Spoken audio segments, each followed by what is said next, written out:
Hey, can I hear Hello. you? Hi there, how's it going? Can you see me okay? Yeah, we can see you now. Wow, that's a rough looking bunch of guys you've got there. Yeah, isn't it?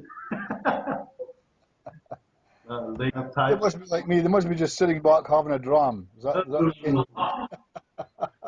Doing it again, Bob. Yeah, it's great.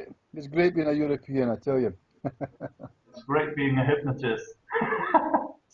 It's been a long day for me. Yeah. So, So, how many are there? Are there four of you there? therefore, yeah, say hi to Bob. Wait for him. Right. Quite See- attractive looking people, how are you? That's great.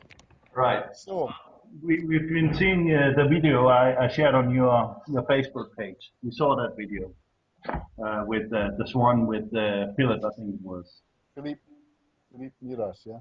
Yeah. That was an interesting one. That was at um, Felix Economarcus's place, the Heath in London.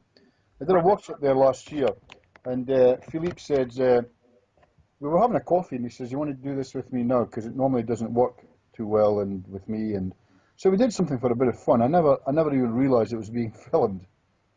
And it was by a lovely guy called Yanis, who was new to hypnosis. He came on the course knowing nothing, and he was doing therapy within a week. So there you go. You know, all these experienced hypnotherapists. This guy came along, and just it's great sometimes when you get someone who's inexperienced. The great thing about being inexperienced is they have no bad habits. Yeah, none, not one. So they get to do exactly what I tell them to do, and some of the stuff works. So yeah, he filmed it and put it up there. There's some really great clips in other places, but I'm about to do Swan 2, which is showing people how to operate it themselves so they can almost kind of self-therapy, if you like. Right. Um, so I've got lots of feedback over the last year from people who who do just that. So it's a crazy little protocol. Anyway, how are we getting on today? What did you want to talk about? We would like to talk about first and foremost, I think, about the Swan. What do you use it for? You use it as a convincer or as a induction to formal hypnosis, or what do you use it for? Okay. Well, first of all, you guys will need to realize that lots of people think I'm totally crazy, and that might be the case. So the Swan for me. Hey, come back! It gets better. So after doing hypnosis for about a third of a century, I guess you get involved in idiomotor responses. Your picture's frozen, by the way. Can you still hear me? Yeah, we can still. I Can you think hear? we've gone offline. All right. Oh, we're back again, are we? Okay, we're here. Connection between you is too slow for good video. Oh, hang on. Do that. Yeah. How is that? Is that? I can hear you now. Can you hear me? Yeah, we can hear you and we can see you. Now we closed off the video there, so. Well, I don't get to see you now. I don't know. I don't know what you're doing. All right. Can you hear us? Okay. Yeah, everything's fine. All right. Uh, so yeah. So idiomotor responses. A lot of people do idiomotor responses, and that's quite cool. I like idiomotor responses, but the Swan for me is. I was looking for something different. I'm one of these strange people that I spend a lot of time talking to my subconscious, I guess, and I was looking for something different to do. I'm very happy to tell the world really that the Swan for me was inspired by Barry Thane's wrist lift. You know Barry Thane's wrist lift, yeah? No, no. Ah, it's rubbish. No, it's very good. Barry Thane's a great therapist, All and right. his wrist lift is good. And but I wanted something else, so it was a Saturday morning at home. Some of the best things come out of nothing, do they not? And it was a Saturday morning at home, and I noticed I was sitting kind of like this. I don't do this a lot, by the way, but I was kind of I'd put something down, I was sitting like that, and I happened to look at my hand, and so I thought, let's try something. So I said, I'm now talking to my subconscious, and if you're there, give me a sign. And I have to say, I've never been a great hypnotist. I'm far better now than I ever was, but I used to be pretty bad. So after a while, I got this thing that it kind of went like that, and I thought, okay, that could be me suggesting to me. So I'm pretty. I need to explain that I'm pretty. I'm a pretty. I'm a pessimist. I think it's good to be a pessimist in the therapy room. You know, you get lots of optimists. They get disappointed a lot, and so I think pessimism is good, as long as you're a positive pessimist. I think that's what I am. So I'm not a positive optimist, but I am a positive pessimist. So I assume the worst will happen, but I'm assuming that I'm going to handle it when the worst happens, and we can maybe get something out of it, I suppose. So I assumed nothing, but thought let's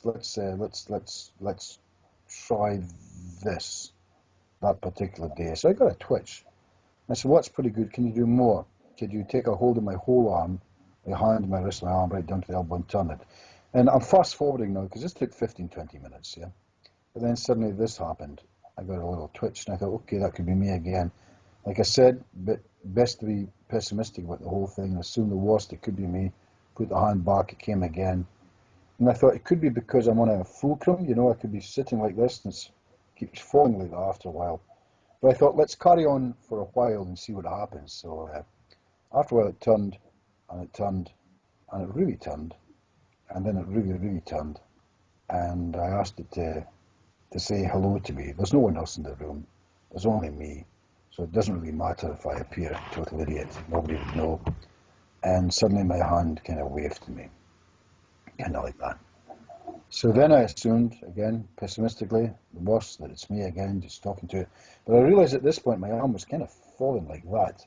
So then I asked my hand and my arm that if this is real, and if it's not me, you can do something that I certainly can't do and wouldn't do.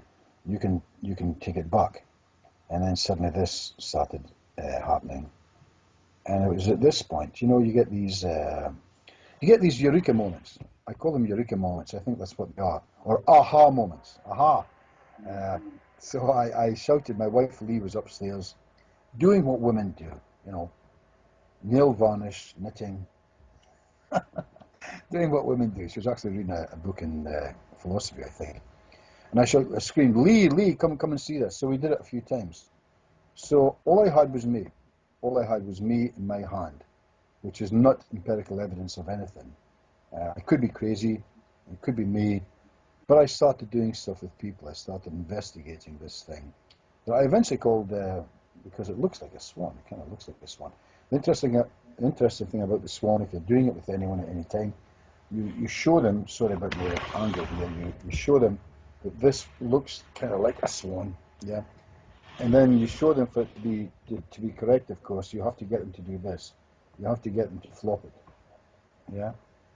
Because that's not a relaxed hand. That's me impersonating a swan as if I was one of these shadow puppeteers. But if I really relax it, this happens. It's nothing like a swan. Or a swan that's been hit by a truck. That's British. That's British humour, by the way. How's that going down over there? You laughed. Anyway, never mind. So, so in the therapy room, I tell people to do this and then completely flop it. I'll test it. I'll do this to make sure it's. If I do that and it stays like that, then it's relaxing. So in other words, I need a dead hand on top of an arm and an elbow. That's all I need. So when I started doing my tests, a lot of the results I got were pretty good, but they were good for the wrong reasons. I think I was using too much suggestion. And some of them wanted to please me. As hypnotherapists, you'll understand that happens. They wanted to show me their skills, which sometimes aren't there, but they want to do the right thing by the therapist or by the tutor. So I then started changing it to make it clear that this, I do not want you to go into hypnosis. I do not want you to close your eyes. In the beginning, it was close your eyes or keep them open. Now I tell them keep your eyes closed. Sorry, keep your eyes open. Keep your eyes open. Do not go into trance. If I even get a suggestion you're going into hypnosis or any form of trance, I'm going to stop it. Rather, what I want you to do is three things. Number one, don't try and fight me in any way. But number two, don't try and help me in any way. Don't do anything to please my ego or to show me how wonderful you are. I'm really not interested. I want you not to help me, not to fight me, but rather to allow this part of you to do whatever it wants. So, in a well, in a scattered nutshell, that's the basis of it. So we have a situation, we have a premise now, where they're not going to fight me, they're not going to help me, but rather they're going to allow. One of my favourite words, in fact, my very favourite word in the therapy room is to allow. Just allow and see what happens. Again, one of my favourite phrases is let's see what happens. And again, after that, you'll hear me often say, when I'm mentoring, the student will hear me say time and time again, I don't expect anything to happen. Probably nothing will happen, don't worry about it. I don't see any way that things might happen, but don't worry about it. Just flop, and later we'll talk about why it never happened. But after that, I tell them that one of three things can take place. There's one of three responses. Either number one, something will happen, which is quite cool, and I'll test that. We'll come back to that later. We'll test that. Or number two, nothing will happen, but you feel something attempting to happen. You'll get a feel. It's a kind of a, and again, I try not to tell them too much, but it's a kind of an awareness. Some people call it a buzzing, some call it an electricity. And I'm not happy that I do that, by the way. I don't think it's good that I do that. I'm thinking of stopping that, because even then, that is a form of suggestion. I'm aware of that, but as a hypnotist of 30 odd years, I sometimes have to slap myself and stop myself from doing things. It's all habits. Yeah? So even there, I really want them to do nothing, but to see what happens. So remember, number one, something will happen. Number two, nothing will happen, but you feel something happen. And I'll see fibers move in their hand. I like that, because it's good empirical evidence that they're not cheating. It's impossible to make something happen in your hand. I thought, I can do this, but I can't make these little nerves move. And of course, number three is that nothing will happen and you won't feel anything happen. And that's okay, because that still gives me a response. You've now responded by not responding. In other words, I have a fact. I have the fact that you felt nothing, and nothing happened, and you felt nothing happen. And we can do other things from there. And I will get a percentage where that will happen. I think, for me personally, we're talking 5%, 1 in 20, nothing will happen.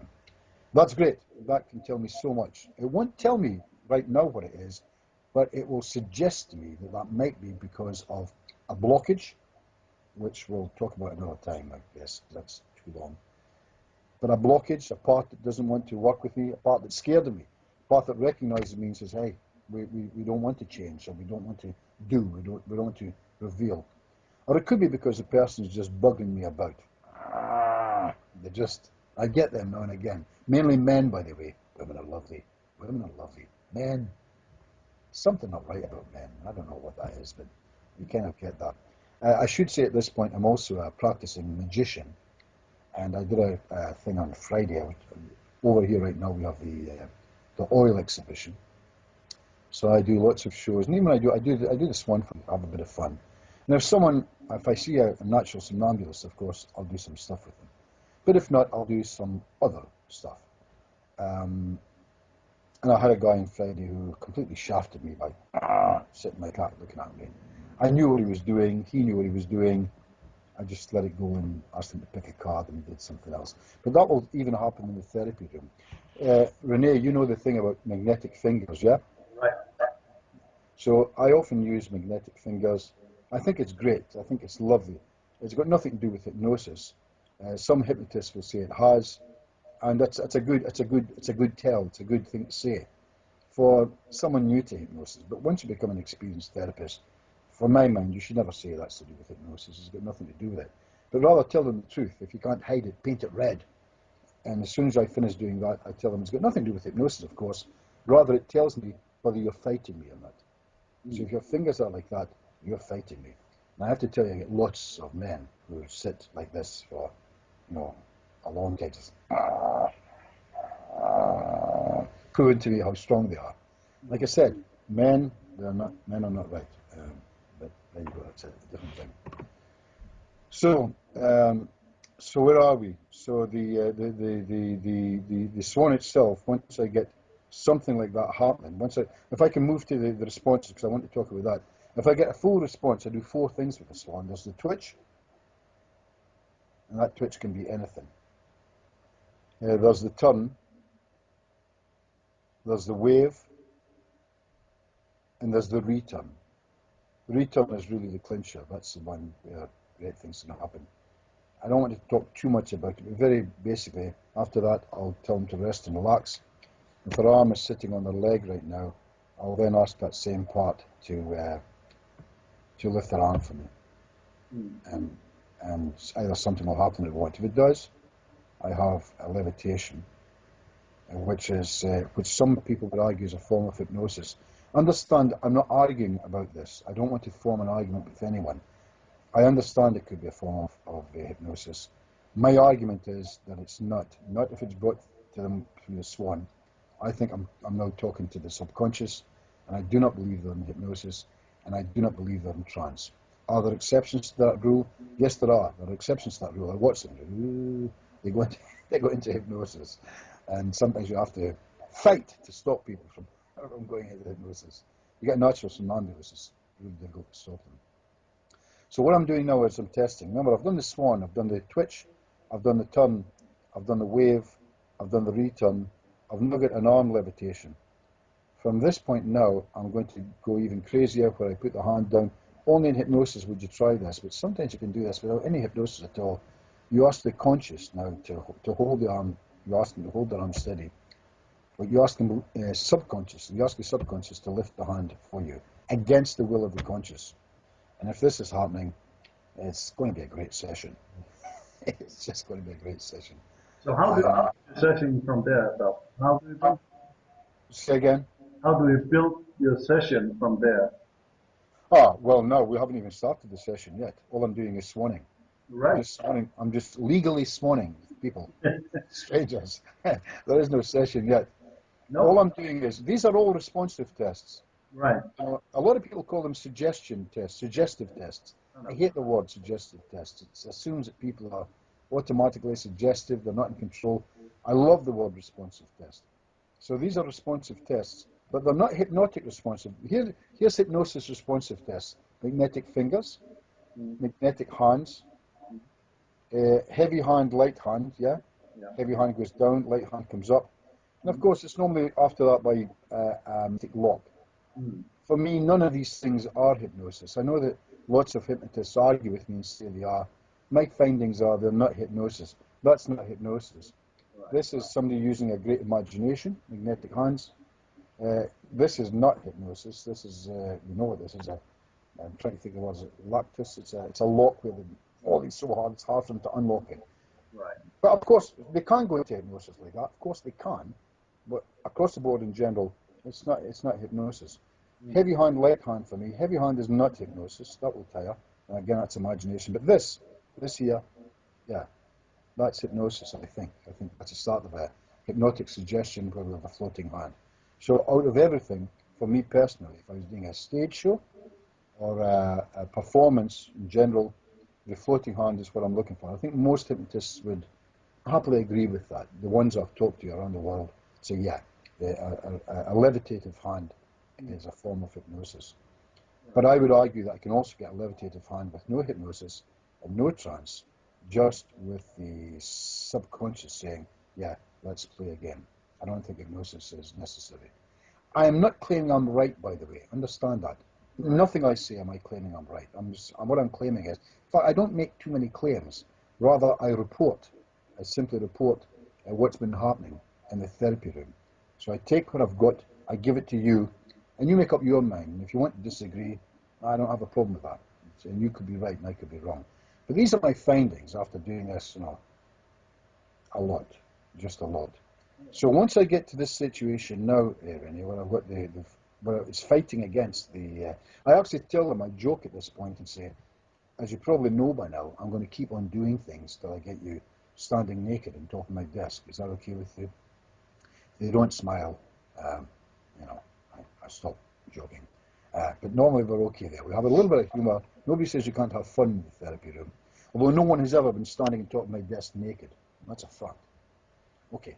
So, so we do that kind of stuff. And And now that I know, until it stops, if I get the floating hand, I might at this point, in fact I will at this point, go into uh, IMRs, yes, no.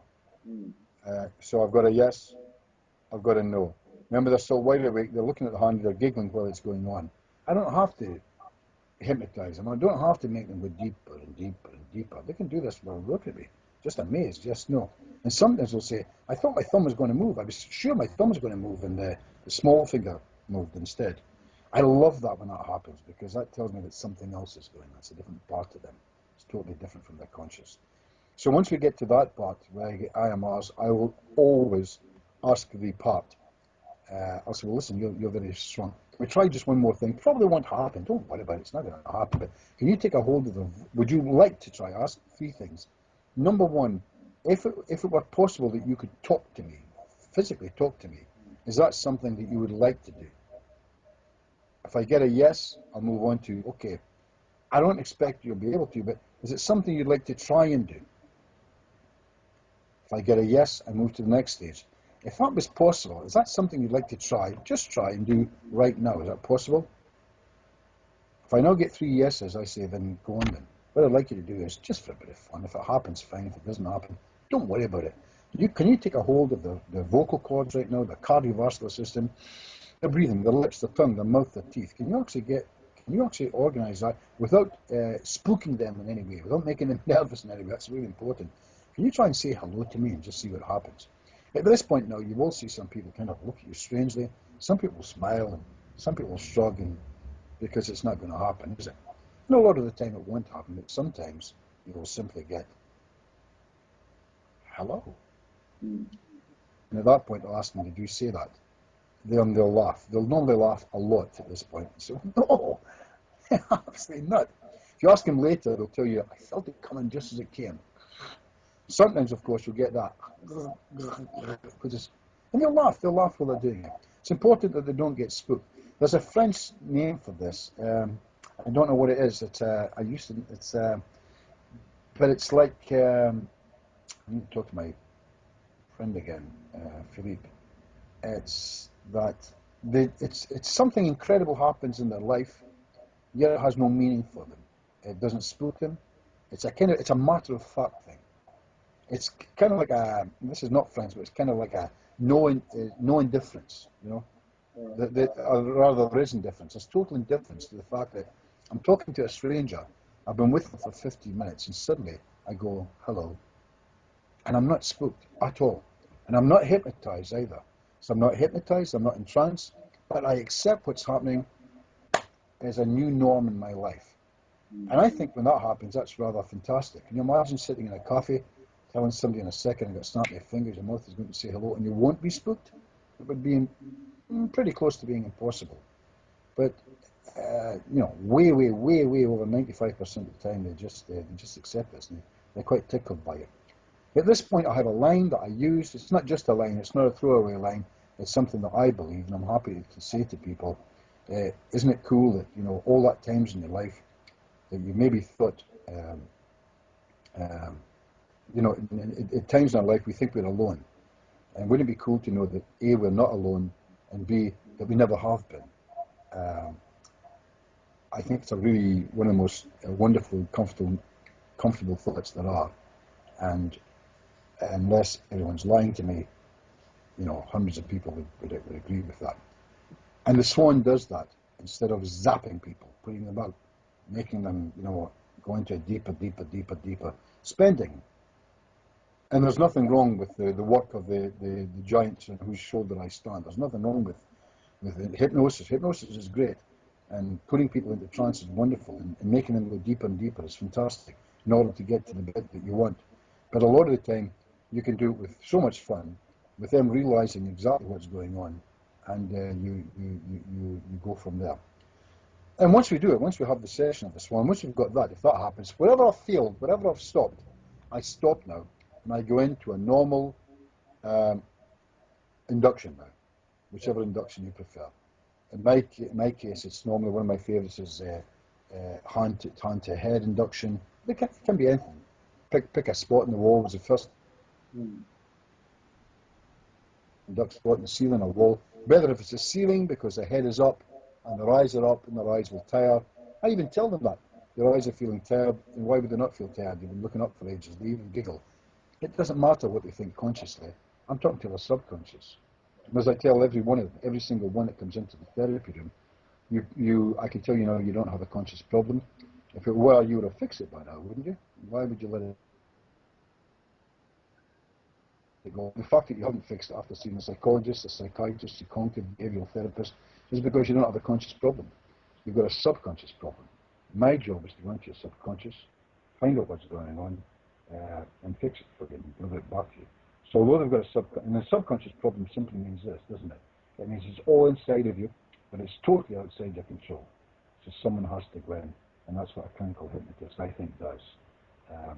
And a lot of the time, I know you've probably had this hundreds of times, and you've got people saying, I'm worried in case I lose control. If you go into every, again, something Barry Fane, bless him, mentioned, it was a really great post about a year ago. If you go into all the top hypnotherapist websites, they'll tell you not to worry because you will not lose control. You'll be in total control at all times. Well, they obviously can't do hypnosis because I tell the client, my job is to take control. You will lose control. I'm going to try and take control. And I'm going to try and clean it up, whatever it is, and I'm going to give it back to you. You're already out of control. Why would you come to me? What is about losing control? You're already way out of control. That's why you're here. So I'm going to dive in there for you. I'm going to fix it out. I'm going to take it back to you. I'm going to hand it to you in a nice package. And you're going to be totally in control. That's our plan together. Is that okay? Do I think to do that for you? I think it's more honest and it's more to the point. And, I think that's the way it should be done. It's very difficult for me because I'm looking at a white spot on a computer. Are you guys still there? Hello? Hello? Yeah, we're here. We're here.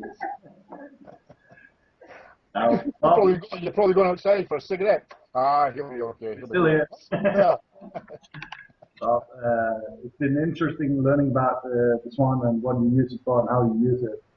And that was actually what we were here for right now. So we're running out of time right now. So we'd like to say thank you to you for sharing that with us. And we'll You're very welcome. in the classroom, and we'll get back together and talk after this. And maybe when you're in Denmark sometime. That would be great. That would be super. I want to see these lovely people. I hope they're cuddly. They look cuddly. Are they cuddly? They look cuddly. They're nice people, I tell you. Okay, guys. Okay. Yeah. Thank you for your time, Bob. Nice. Lovely meeting you. Bye, guys. Okay. Bye-bye.